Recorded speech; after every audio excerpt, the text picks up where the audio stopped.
বিসমিল্লাহির রহমানির রহিম। আজকে আমরা কথা বলবো আইএলটিএস এক্সাম রিভিউ নিয়ে।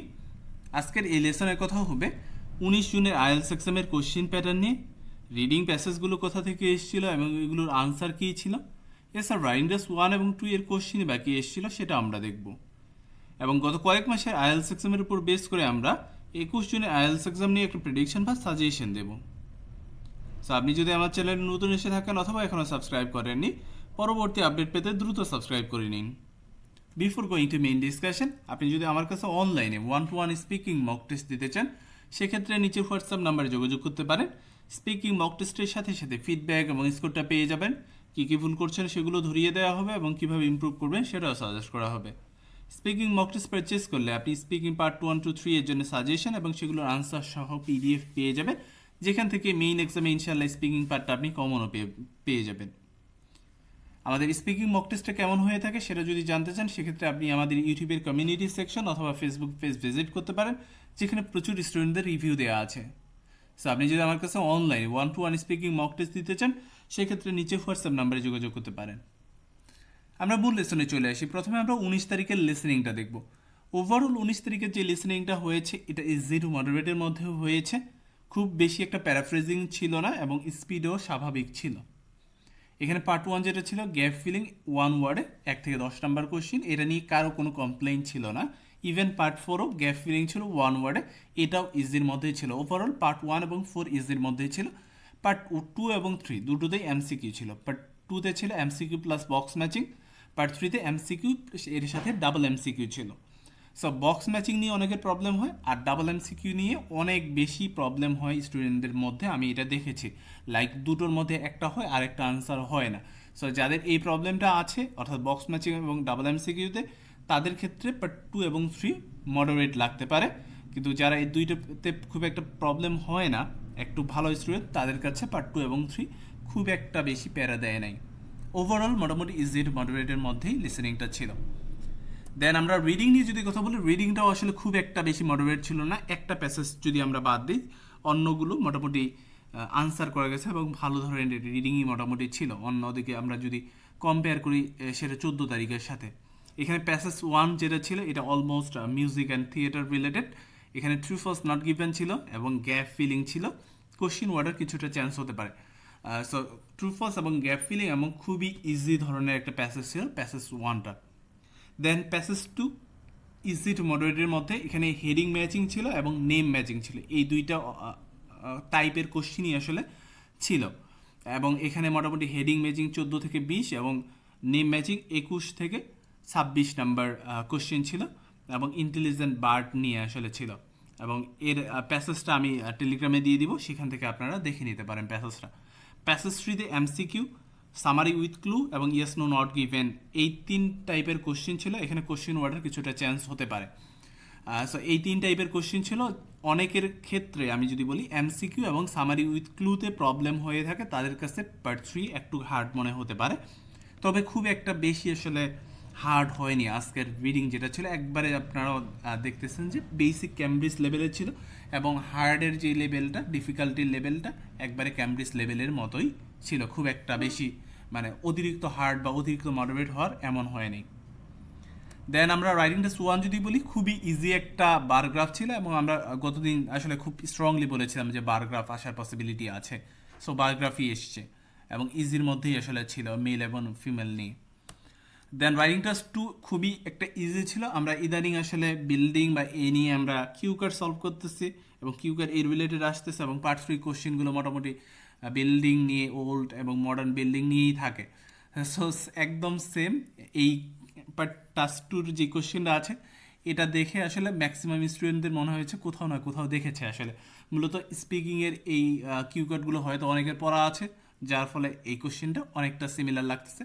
এরকম ডাবল অর্থাৎ বোথ ভিউ এর কোশ্চেন এর আগে এসছে, কিন্তু সেটাকে অর্ধেকটা অংশ নিয়ে অ্যাডভান্টেজ এবং ডিসঅ্যাডভান্টেজ কোশ্চেন ক্রিয়েট করা হয়েছে, অর্থাৎ কোশ্চেনটাকে একটু মডিফাই করে অ্যাডভান্টেজ ডিসঅ্যাডভান্টেজ করা হয়েছে। খুবই ইজি একটা কোশ্চেন ছিল রাইটিং টেস্ট 2। সো ওভারঅল আমরা যদি বলি খুব একটা ঝামেলা করে নেয় 19 তারিখের এক্সামটা। যারা এক্সামটা দিয়েছে আশা করা যায় যে ভালো একটা রেজাল্টই তারা করবে। রিডিংটা অনেকের কাছে টাইম কনজিউমিং মনে হতে পারে বা কিছুটা মডারেট লাগতে পারে। অন্যদিকে লিসেনিং বা রাইটিং খুবই ইজির মধ্যে ছিল। দেন আমরা 21 তারিখের প্রেডিকশন নিয়ে কথা বলবো। তার আগে ছোট্ট আরেকটা অ্যানাউন্সমেন্ট আছে।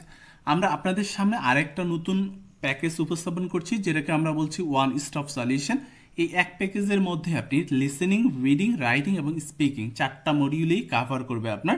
এবং এখানে যেসব ম্যাটেরিয়াল ইউজ করা হয়েছে সবগুলোই প্রিভিয়াস ইয়ারের মেইন এক্সামে আসা ম্যাটেরিয়াল। লাইক এখানে 60টা আপনি লিসেনিং পাবেন, 70টার মতো রিডিং টেস্ট পাবেন, পাশাপাশি রাইটিং টাস্ক 1 এবং 2 এর ক্ষেত্রে 2.5 বছরের আপনি কোশ্চেন এবং সেগুলোর আনসার পাবেন, এবং স্পিকিংয়ের রিসেন্ট আপনি সাজেশন এবং সেগুলো আনসার সহ পিডিএফও পেয়ে যাবেন। এখানে আরও ডিটেলস আছে। আপনি যদি 29 তারিখের মধ্যে এই প্যাকেজটা পারচেস করতে চান সেক্ষেত্রে 40% অফে মাত্র 600 টাকায় পাবেন। 29 তারিখের পরে সেটা 1000 টাকা হয়ে যাবে। সো এখানে আরও ডিটেলস আছে, আপনি একটু পজ করে দেখে নিতে পারেন অথবা আমাকে হোয়াটসঅ্যাপ করতে পারেন, সেখানে আপনি ডিটেলসগুলো পেয়ে যাবেন। আমরা 21 তারিখের প্রেডিকশন নিয়ে দেন কথা বলবো। সো 21 তারিখের প্রেডিকশন নিয়ে যদি কথা বলি, আমি এর আগের 19 তারিখের ভিডিওটাতেই বলেছি যে সেম প্রেডিকশন 21 তারিখের জন্যই হবে, অর্থাৎ 19 তারিখের কোশ্চেন প্যাটার্ন এবং 21 তারিখের কোশ্চেন প্যাটার্নের মধ্যে খুব একটা পার্থক্য থাকবে না। জাস্ট একটা পার্থক্যই থাকতে পারে, সেটা হলো ম্যাপ আসার পসিবিলিটি আছে। পার্ট 1 এবং পার্ট 4 গ্যাপ ফিলিং পাবেন 1 ওয়ার্ডে, আশা করা যায় ইনশাল্লাহ, এর বাইরে আসার পসিবিলিটি নাই। তবে 2 ওয়ার্ডস আপনি যদি চান একটু দেখে নিতে পারেন। আর এক্ষেত্রে পার্ট 2 এবং 3-র ক্ষেত্রে আমি যদি বলি যে ডাবল এমসিকিউ এবং বক্স ম্যাচিং অবশ্যই পাবেন। একদিন আপনার হাতে সময় আছে, যদি এগুলোতে একটু দুর্বলতা থাকে একটু আবার নিজেকে ঝালাই করে নেন। এর পাশাপাশি প্লেন এমসিকিউ তো অবশ্যই থাকবে, অর্থাৎ double MCQ, plain MCQ plus box matching পাবেনই। এবং যেটা বললাম ম্যাপ আসার পসিবিলিটি আছে, কারণ লাস্ট 3টা এক্সামে আমরা ম্যাপ দেখি নাই। সো একটু ম্যাপটাও ভালোভাবে দেখে নেবেন। দেন আমরা রিডিং নিয়ে যদি কথা বলি, রিডিংটাও আসলে খুব একটা বেশি মডারেট হবে না। লাইক 19 তারিখে যে রিডিংটা হয়েছে এরকমই কাছাকাছি লেভেলের রিডিং হবে, তবে 19 তারিখের থেকে আরেকটু বেশি টাইম কনজিউমিং হতে পারে, তবে খুব একটা বেশি কঠিন হবে না। ঠিক আছে, আশা করে যে এমনই হবে। এক্ষেত্রে প্যাসেজ 1-এর ক্ষেত্রে আপনারা ট্রু ফলস নট গিভেন এবং গ্যাপ ফিলিং অবশ্যই দেখবেন। পাশাপাশি চাইলে শর্ট কোশ্চেনের আনসারগুলো একটু দেখা যেতে পারে, অনেকদিন ধরে আমরা এই ধরনের কোশ্চেন দেখি না, সো একটু দেখা যেতে পারে। আর প্যাসেজ 2-এর ক্ষেত্রে আমরা 19 তারিখে লিস্ট অফ হেডিং দেখেছি, সেক্ষেত্রে 21 তারিখের লিস্ট অফ হেডিংই আসার পসিবিলিটি আছে। তবে এখানে স্টেটমেন্ট ম্যাচিং আমরা ইদানিং সব থেকে বেশি দেখতেছি, সো স্টেটমেন্ট ম্যাচিং আপনারা একটু ভালোভাবে দেখবেন। পাশাপাশি সামারি এবং নেম ম্যাচিং, অর্থাৎ স্টেটমেন্ট ম্যাচিং, সামারি এবং নেম ম্যাচিং প্যাসেজ 2-এর জন্য। এর পাশাপাশি আপনি একটু হেডিং ম্যাচিংটা দেখে নিতে পারেন। আর প্যাসেজ 3-তে MCQ yes no not given এবং সামারি উইথ গ্যাপস যেটা আছে, অর্থাৎ অপশন দেয়া থাকে, এই ধরনের কোশ্চিন প্যাটার্নই আশা করা যায় আসবে। তবে যেটা বললাম একটু টাইম কনজিউমিং হতে পারে, সেটা প্যাসেজ 2টা হতে পারে আমার ধারণা। আর এক্ষেত্রে লাস্ট মোমেন্টে যদি আপনি এক্সাম দিতে চান সেক্ষেত্রে আপনি আমার টেলিগ্রামে দেখতে পারেন বেশ কিছু রিয়েল টেস্টে আসার ওয়েরিং দেওয়া আছে, সেখান থেকে 2-একটা টেস্ট দিয়ে আপনি লাস্ট মোমেন্টে নিজেকে যাচাই করে নিতে পারেন। আর রাইটিং টাস্ক 1-এর ক্ষেত্রে ম্যাপ বা ডায়াগ্রাম আসার পসিবিলিটি খুবই হাই আছে। এর পাশাপাশি টেবিল আপনি দেখবেন, এবং পাই চার্টটা এজন্যই দেখা উচিত যে লাস্ট মোটামুটি 3.5 মাস ধরে আসলে পাই চার্ট আসে নাই, এই জন্য একটু দেখে রাখা ভালো। এমন না যে বলছি যে খুব বেশি ইম্পর্ট্যান্ট, আমি বলছি যে দেখে রাখা ভালো। আর এর বাইরেও যদি কোনো কিছু দেখতে চান সেক্ষেত্রে লাইন গ্রাফ। তবে আমাকে যদি বলেন সেক্ষেত্রে আমি বলবো ম্যাপ এবং ডায়াগ্রাম আসার পসিবিলিটি খুবই হাই আছে, পাশাপাশি টেবিল, এই 2টার পসিবিলিটি হাই আছে। আর রাইটিং টাস্ক 2-এর ক্ষেত্রে অবশ্যই ডিসকাশন প্লাস অপিনিয়ন বেস এসে, এই দুটোর মধ্যে যে কোনো একটা ইনশাল্লাহ পেয়ে যাবেন। আর এক্ষেত্রে টপিকের ক্ষেত্রে আপনার এডুকেশন রিলেটেড, অর্থাৎ এডুকেশন, চিলড্রেন এবং সাকসেস, এই রিলেটেড টপিকগুলো আসার পসিবিলিটি আছে। পাশাপাশি আপনারা environment, health and sports, then technology, transport, এই ধরনের টপিকগুলো আপনারা একটু টাচ করে যেতে পারেন, অর্থাৎ লাইক প্রত্যেকটা টপিক নিয়ে আপনারা 1 থেকে 2টো কোশ্চেন দেখে যেতে পারেন, যেন আপনি আইডিয়াটা অ্যাটলিস্ট পান। আর স্পিকিং নিয়ে যদি কথা বলি, আপনি যদি মার্কার থেকে প্রিপারেশন নেন তাহলে 60 বা 70 কিউ কার্ড দেখতে হবে। এর বাইরেও আমরা যদিও কিউ কার্ড দেখতেছি ইদানিং আসতেছে, অর্থাৎ জানুয়ারি এপ্রিলের যেসব কিউ কার্ড ছিল সেসব কিউ কার্ডও এখনও আস করা হচ্ছে, অনেক কিউ কার্ডে দেখতেছি আমরা। ঠিক আছে, আর যদি আপনি আমার কাছে মক দেন সেক্ষেত্রে আপনি স্পিকিং পার্ট 1-এর জন্য 45টার মতো টপিক পাবেন, যেটাকে আমরা ইদানিং শর্ট করে নিয়ে এসেছি মোটামুটি 28-30টা টপিকে। আর পার্ট 2-এর ক্ষেত্রে 58টা টপিক পাবেন। এগুলোর মধ্যে থেকে আমাদের কাছে যারা মক দিচ্ছে তাদের সবারই মোটামুটি 2-1 বাদ দিয়ে সবারই এখান থেকে আমরা কিউ কাট দেখেছি। আর যেটা বললাম, আপনি যদি এই ওয়ান স্টপ সলিউশনে যান সেক্ষেত্রে আপনি স্পিকিং, রাইটিং, রিডিং, লিসেনিং সব কিছুই এক প্যাকেজের মধ্যে পাচ্ছেন জাস্ট 600 টাকায় 29 তারিখ পর্যন্ত।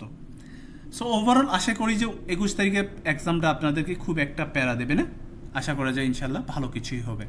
সো সবাই ভালো থাকুন, সুস্থ থাকুন, আল্লাহ হাফেজ।